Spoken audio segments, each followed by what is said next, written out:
Hello and welcome to Contagious Care, our series of helping each other care for one another and caring for ourselves through this time. Today we're going to be looking at how to choose forgiveness, some simple steps that help us get there. And please let me know if you're here, thumbs up or love heart, just so I know who I'm chatting with this morning rather than just a black little camera.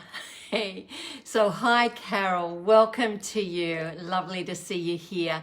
And as we look at how to choose forgiveness, it's interesting that the word, as I told you last session when we looked at the difficulty of forgiveness, how challenging it is to forgive, and what are the stumbling blocks of that, we looked at the word forgiving, and it's forgiving. What are we giving as we forgive? So as you think about that, what gift are we giving the person who has hurt us in some way? What gift are we giving the wrongdoer? Just put it in the chat box for those of you who are live and those of you who are on the replay. So helpful to hear your responses. So what are we giving to the person who has wronged us when we choose to forgive them? You know, it's interesting, a gift, any gift at all, any gift, simple, small, large, it requires a few things, and it often requires sacrifice, a gift. You know, it might be the time taken out to buy that gift. It might be a simple little sacrifice like that, or it might be a huge sacrifice of your time, or it could be a lot of thought that you've put into the gift. Or it might be hard work that you've put in, perseverance or resilience. And so it is with forgiveness. It is a gift that requires a lot of sacrifice as we are giving to the other person. So please let me know what you think you are giving when you forgive. You know, C.S. Lewis, a beautiful, famous author, in talking about the World War II, he said, everyone thinks forgiveness is just such a lovely idea until they have something in front of them to forgive. Isn't that so true? It just sounds like such a beautiful little thing, but it's a big thing. And it's not such a lovely idea when we're confronted with how to go about that. So, what are your thoughts of giving, not just to the person who has wronged you, but what are you prepared to give what gift do you receive when you're choosing to forgive? And it's interesting. Please put something in the chat box to answer what you think you are giving in the situation. What gift do you give to yourself? What gift do you give to the other person? Because when you think about the gift you're giving to the other person, it's the wrongdoer is receiving your pardon, right? But the beautiful thing also is that you are receiving a release from the power that all that hurt has had over you. So you're releasing them into the freedom of your forgiveness, and it's freedom for you because you're taking those huge blocks off you and feeling that freedom, but you're also releasing them from the pain of hurting you so much. Thank you, William. You're saying you are freeing yourself. Tell me what you're freeing yourself from, William, because we certainly are freeing ourselves, and so much so that I chose this beautiful picture up here. Where are we? It is exactly 39 and a half years old. I gave it to John as a wedding gift. And we're coming up for 40 years in December. And that picture of two horses under a shaded sun-setting tree, the tree under a sunset, resembled for me peace. Two horses grazing together, enjoying each other's company, and it resembled peace. And to me, that peace it's a byproduct or a fruit of forgiveness. So such a beautiful gift we give ourselves that is peace in our heart when we have chosen the hard steps, and we'll look at the steps, the hard steps to forgive. Hello, Rafa from Vietnam. Welcome, and so lovely to see you, our dear cycling guide from Vietnam last year. So beautiful to see you, Rafa. And William has said that you are, and we are freeing ourselves from bitterness, carrying grudges and anger. Too right, William. Because you see, if we don't choose to forgive, if we don't choose to release ourselves from the power that the hurt has over us, we've actually chosen bitterness and resentment. Okay? You can't sit on the fence with this. You either choose forgiveness or you choose bitterness and resentment. There's lots of situations in life that aren't either or. It's both, and it's grey. I've learnt that as I've become greying in my older season of life, that there's lots of grey. Not everything is black and white. And neither is forgiveness, as we'll see. It's so complex, such a complex theme this is, and that's why I'm spending a couple of sessions on it, 3 sessions actually.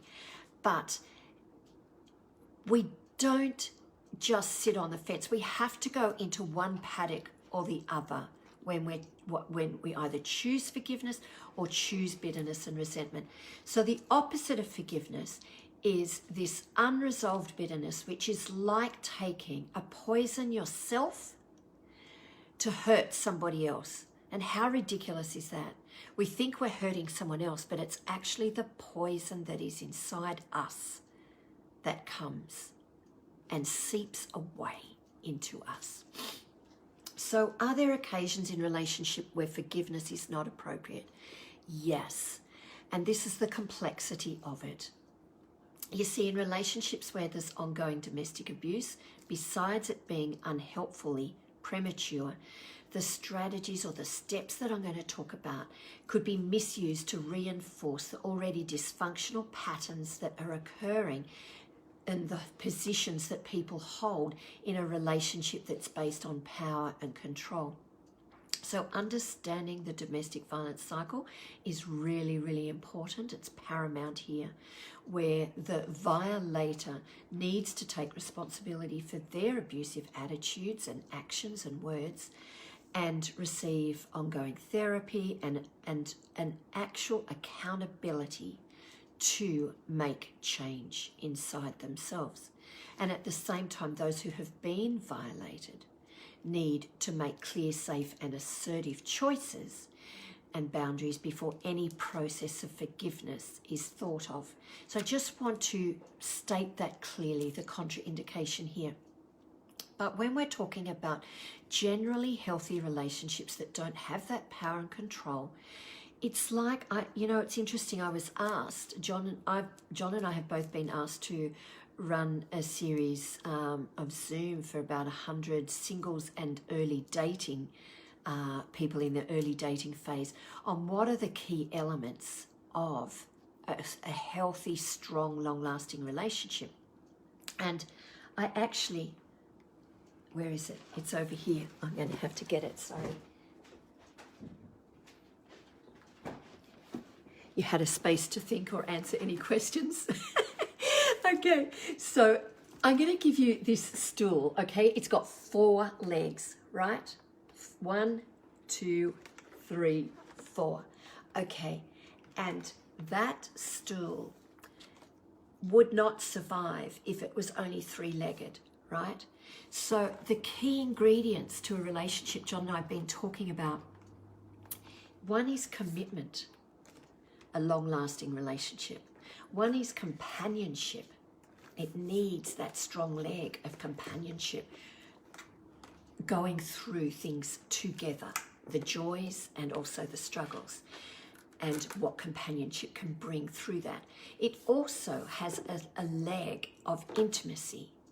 And these 3 legs have been talked about by a researcher on relationships called Sternberg, but I've added a 4th one because he saw it as a 3-legged stool, but I think it's really important, a 4th leg that is differentiation. And all that means is being able to be separate, have your separate life, but also the together life. So you're not totally enmeshed with each other. You have your individual self that you can celebrate, and you bring that whole self into the relationship. So that's differentiation. But on top, the lovely thing about what's on top of those 4 strong legs is trust. And John talked about that a couple of weeks ago. And the trust comes with forgiveness, okay? To be forgiving and to actually be humble enough to request forgiveness when you've stuffed up. That is what goes on top.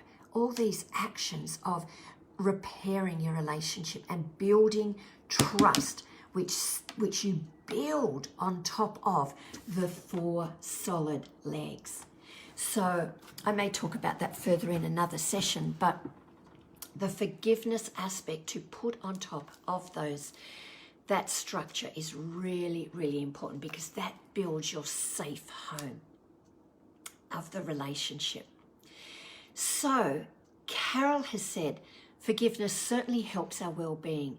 It releases us from the pain. We may not forget it. That's right, Carol. We don't all of a sudden develop amnesia when we forgive, but it will affect other relationships if we don't forgive. It actually sets us free. And William has said, absolutely. Thank you, Carol and Wisdom, for your incredible wisdom. I called you Wisdom William. Wise William. Thank you for your wisdom, Carol and William. So we talked last session about the stumbling blocks to forgiveness. And sadly, many people don't realise how bitterness and resentment does kill our soul. Not only kills the relationship, it kills our soul. Holding on to those feelings does far more damage to our own well-being than to the other person. And one of the biggest steps on how to forgive is to understand what forgiveness is and what forgiveness isn't. That's the first step. So what do you think are the biggest myths or misconceptions people have regarding forgiveness? Just put it in the chat box. Any myth that is not true about forgiveness that gets bandied around in our society. There are so many, because forgiveness is really complex and often misunderstood. But the beauty, when we get this, when we get the complexity and we work towards forgiveness, it not only brings peace, like the 2 horses that I've symbolized there with my wedding gift to John almost 40 years ago, but I've also chosen another symbol today, and that is the seagulls, the beautiful symbol of 2 seagulls flying together, that companionship and intimacy, but it brings freedom. That symbolizes to me that beautiful gift that we gave each other. John and I gave that to each other on our first wedding anniversary. And when I saw it, I just thought, I just loved the symbolism of that. And it actually moves and just brings a sense of flying together, the freedom that the fruit of forgiveness brings is symbolized for me in those two seagulls. So forgiveness brings peace, symbolized by the horses, and freedom, symbolized by the beautiful seagulls. And many people think that forgiveness means forgetting. But as you were saying, Carol, it doesn't. Why would we suddenly get amnesia just because we've forgiven someone? In forgiving others, we're not erasing or forgetting the past, but we are moving on from it. And forgiveness doesn't mean condoning the action either. It involves letting go of it. And the result, it releases the power that the hurt has had over us.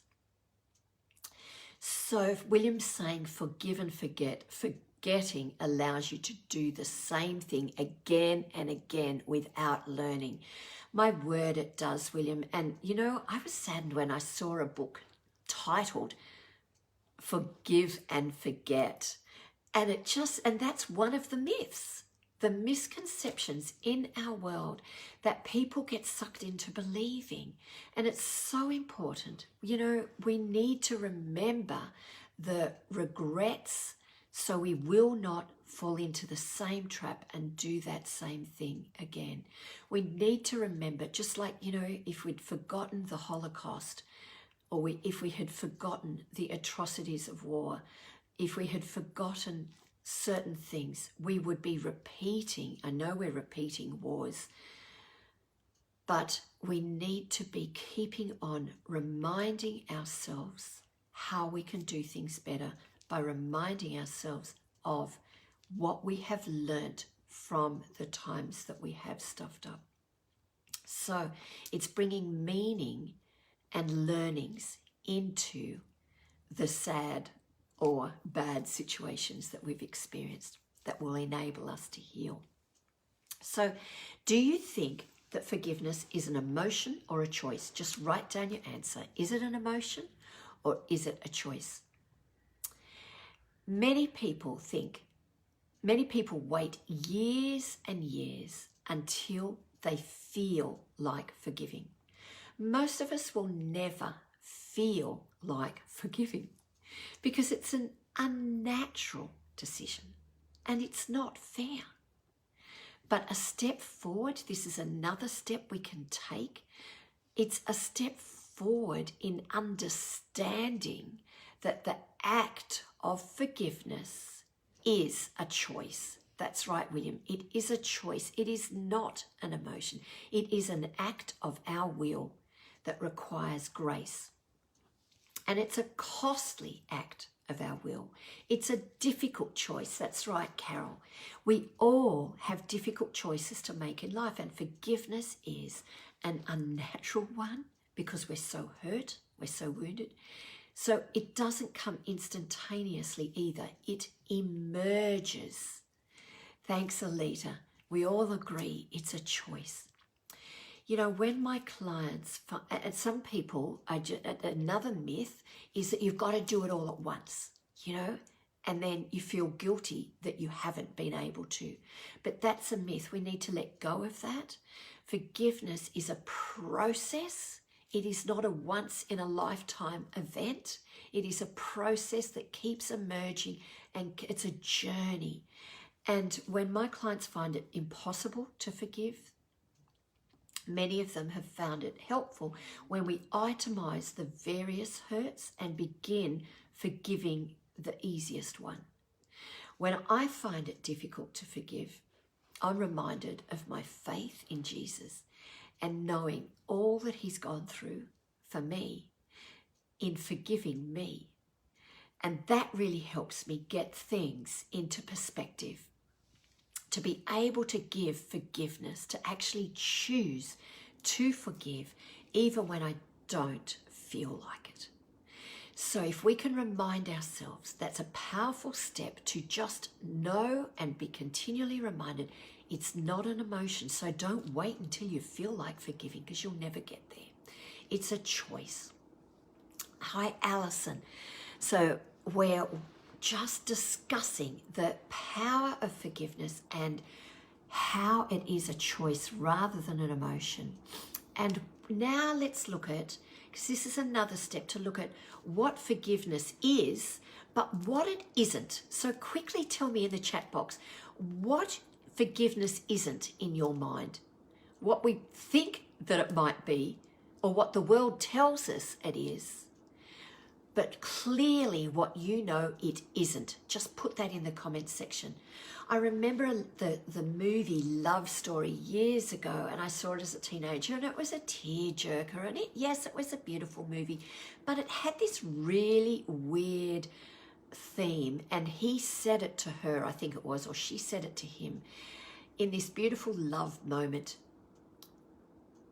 Love means never having to say you're sorry. Duh! No, not.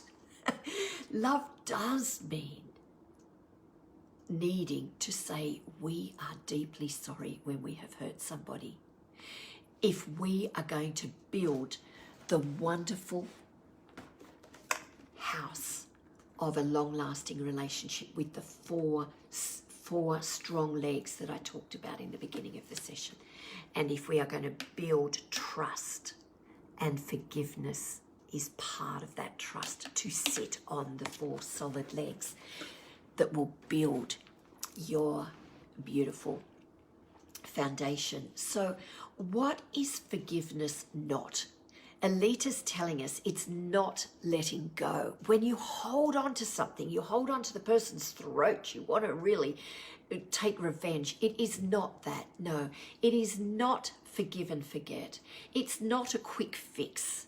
You can't automatically say, I forgive you, without acknowledging the pain that has been done, the pain that has occurred.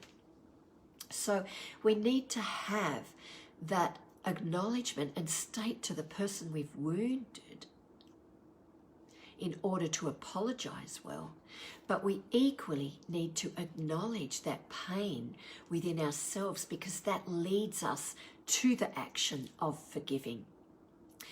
So it's not a quick fix. It is a work of our soul that can take time, but it starts with that initial choice. I don't feel like forgiving, but I will choose, and it will unfold and it will evolve. And it's really important to acknowledge that it's not automatic reconciliation.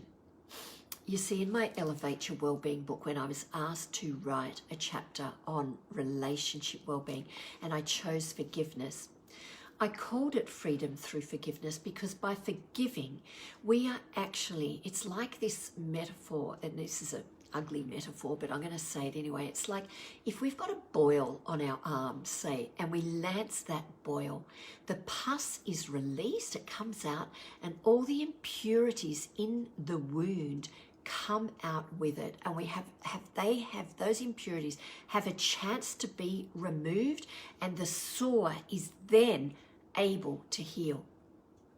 So it's that active choice of lancing and getting all those impurities out, and that takes time. That's why it's not automatic reconciliation. It does take time. It's a process that begins with an act of our will, and it's not that one-time event that sometimes we think it is. Oh, why hasn't she forgiven? And the expectation that, well, you know, I've apologized, but you haven't forgiven. Well, hello. Sometimes if we're really deeply sorry, we really need to allow the person to process the hurt inside themselves, to be able to take that step towards forgiveness, rather than expecting and then admonishing them for not doing so. Carol's saying, by not forgiving, some people think they are punishing the other person, but we are destroying ourselves in the process. So true, Carol. So the journey, we need to understand, it starts with an act of our will to choose to forgive, but it can take years. And once we've released the pain within us, we can move on towards a different pathway through that freedom, through the freedom and the peace that forgiveness does bring. So for some of us, it can be this incredible release in the moment. And for others, it can be a gradual journey. We need to respect the differentness that it is for each of us, because we are all such different souls. Now, what might freedom look like? We've talked about how the freedom that's represented by the seagulls today. How does that freedom evidence itself? What does it look like to you? Can you put it in the chat box? What freedom looks like to you when you have made that choice to forgive? You see, for me, it first involves facing our fears and accepting the challenge of refraining from the natural feeling or reaction to have revenge. The actual decision to forgive can be a really gut-wrenching one. But it can also feel, as well as being gut-wrenching, it can feel like a supernatural process, because it is a supernatural process. I know that with my relationship with God. It is not me, it is God working within me to actually be able to give the love and the forgiveness that He has given me, and I want to pass that on to others. So it's not all about me. It is a supernatural process that leads to the removal of the negative feelings that have built up towards the offender. And we will notice our wounds gradually turning into scars, that the woundedness then becomes a scar. And yes, there will be painful reminders, and that's what scars are. They're a painful visual reminder, but also, like after having an operation, the scar can still give you sharp jabbing pains. And I still have sharp jabbing pains from a particular operation that I've had, and it was 10 years ago. But there's sharp jabbing pains that I experience about once a month. And in the same way, when we experience a woundedness, sometimes that scar, it can be there. We can experience a painful reminder. But in time, with grace, we can turn those scars and the stones of our lives of pain into stories of inspiration and encouragement for others. And some people, they find it really all too hard and wonder how they're going to ever move forward when they've been wounded so much. But when we value a relationship and know it's important, we can make time to work towards restoring it. And often it is easier than you think. You see, with some intentional time put aside to focus on your healing, you'll be able to create a manageable plan and a process, steps towards forgiveness, taking it step by step at a pace that suits you. And if you're feeling like it's so hard, I want to encourage you. Change is easier than you think when you have the right steps and the strategy and the support behind you. And some people think before doing my workshops that it might work for others. Forgiveness, the Freedom Through Forgiveness workshop, for example, it's a 2-day thing. It's very deep, and it's wonderful seeing the freedom and the peace that it brings people.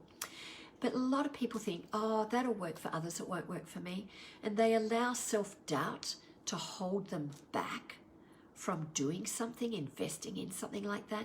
But when they realize, they've shared with me how they felt initially before registering for something like that, and when they've actually taken that step, they realize that if it's possible for other people, it's possible for them as well. And they actually make a decision, take action, and they realize it's a lot easier than they previously thought. The hardest part is often simply committing yourself to take action.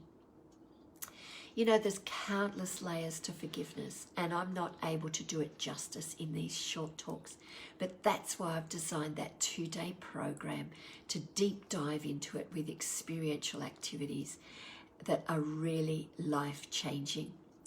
And if this is resonating for you right now, remember, one step at a time. What will you take action on today? Alita is saying that forgiveness is a release from the stress of the situation. It sure is. And Carol, you're saying that it brings peace and love and joy with God's help. So yeah, there's such beautiful byproducts, such fruit of forgiveness when we plant the seeds to choose to take that step. And if you're having trouble, I'm going to give you one more step that is helpful, and we really deep dive into the workshop with this, and it's the 5 4 3 2 1 rule, the blast off rule that I mentioned on another occasion when we were talking about setting up goals that really elevate our well-being. And when you have an inspired thought, not a random thought, but a wise and inspired thought that drops into your heart just like gold, this is when you do this 5 4 3 2 1 step. So there's a 5-second window between that inspired thought of choosing to forgive and procrastination. Oh, it's just too hard. No, I couldn't possibly forgive. Or an inspired thought of, if you're struggling, to choose to do something, whether it's the 2-day workshop on forgiveness or whether it's reading a book on forgiveness. There's that 5-second window of, will I invest in doing this or will I not bother because it's too hard? This tip, 5 4 3 2 1, yes, I will do it. This tip enables you to do what you know is really important in life, but you don't feel like doing it. And an example of me getting out of bed in the morning, I don't feel like getting out of bed. It's so warm in the winter, Duna, feeling soothing and secure.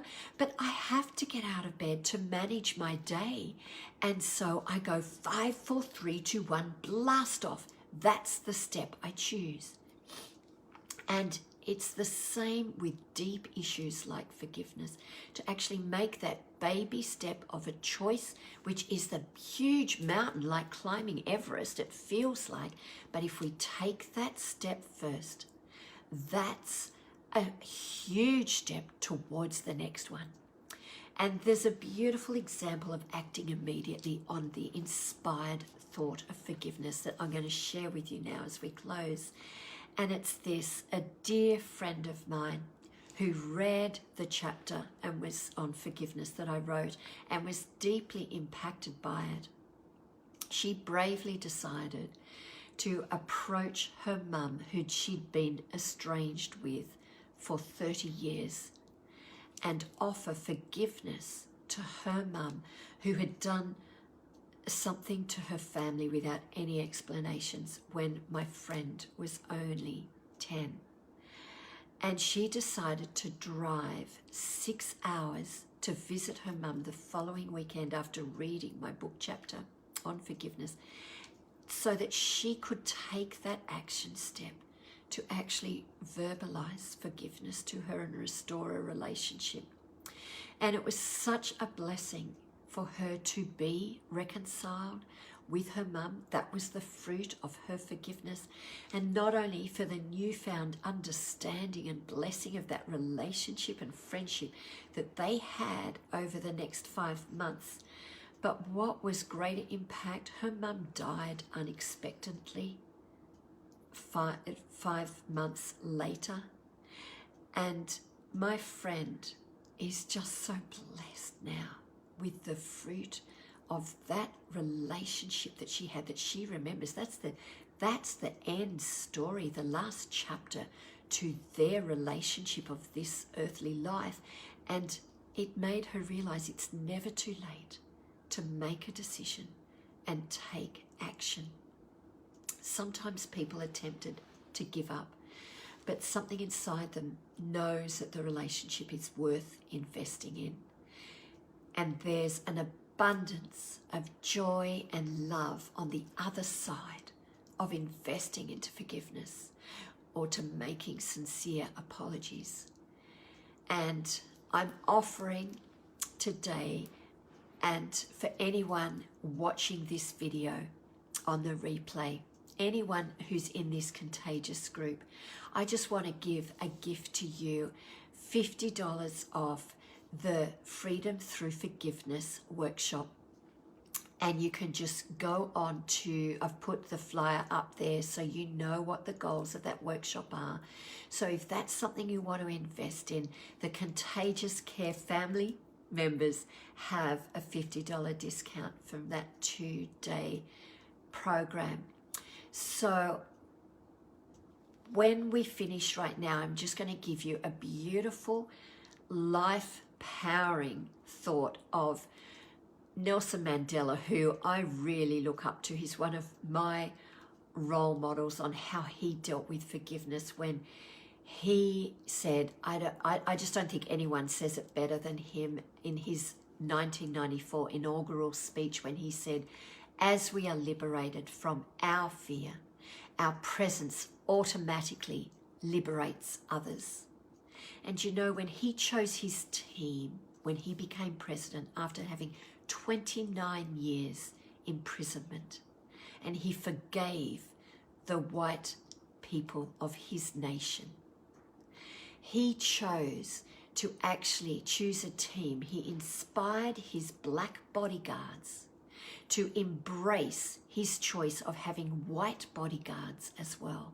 He didn't have to do that, but that was his first step of integrating his own protective team, choosing white bodyguards to protect him. And that was a choice he made as a beautiful demonstration and of love and forgiveness in action. And it was his forgiveness of the white people that imprisoned him that was the beginning of reconciliation. He said, and I quote this in my chapter, he said, forgiveness starts here. Forgiveness liberates our soul. It removes all fear. And that's why it's such a powerful weapon.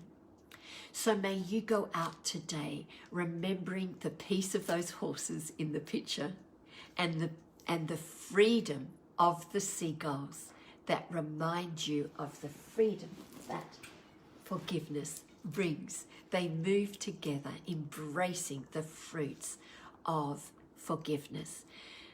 Alison's saying, such a great real life example of the power of forgiveness and the freedom it brings through my dear friend, yes, and through Nelson Mandela. They're on a similar par. Marie, you'll enjoy that with the replay. So I just want to finish with encouraging you. If you've had any value from this session today, please share it with your friends. Just click the share button and support them in the repair and reconciliation of all relationships.